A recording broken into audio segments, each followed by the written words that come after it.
Tumaas po ng piso ang presyo ng asukal, pero ang presyo ng Pinoy Pandesal at iba pang mga produktong gawa sa harina, posible naman daw bumaba sa susunod na linggo. May report si Julius Segovia.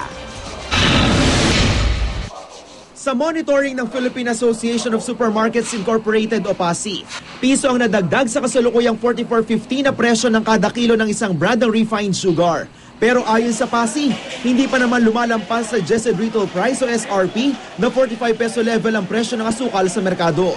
Hindi rin naman ito ang inaaray ni Mang Andres na may panaderya sa Quezon City, kundi ang mahal pa rin daw nakuha niya ng harina.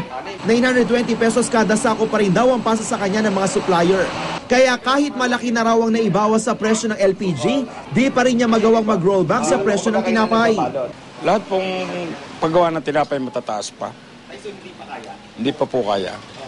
Lalo na po kung umuupa pa yung nakapwesto, lalong mabigat. Pero kung ang flour millers ang tatanungin, bumagsak na sa 840 pesos ang pinakamurang local flour sa merkado. Malaki na raw ang ibinaba sa presyo mula nang umabot ito sa all-time high na halos 1,000 piso noong 2008. Kaya naman dapat na ring bumaba ang presyo ng mga produktong may sangkap na harina.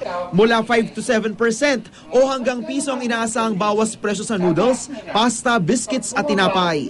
We expect some changes in the flour-based commodities.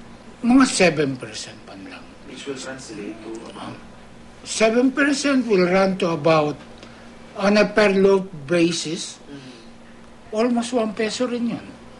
At dahil hindi pa ramdam ng mga panadero ang mababang halaga ng harina, Pinoy Pandesal lang daw ang kaya nilang babaan ng presyo. Indonesian flour kasi ang gamit sa paggawa nito, naigit daw na mas mura kumpara sa local flour. Pero ang magandang balita, ayon sa Filipino-Chinese Bakers Association, kaya pa raw nilang bawasan ng piso ang kasalukuyang 24 pesos na kada pack ng 10 pirasong Pinoy Pandesal. So wala pa tayong nararamdaman na pagbaba sa local flour?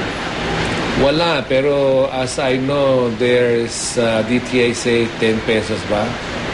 I'm still buying at the same price.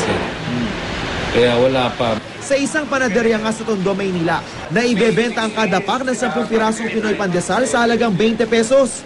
100% kasing Indonesian flour ang gamit nila. Nauna nang sinabi ng Department of Trade and Industry na pasado sa standards ng Food and Drug Administration ang Indonesian flour. Sabi pa ng DTI, dapat nang maramdaman sa merkado ang murang halaga ng local flour. Julius Segovia, GMA News.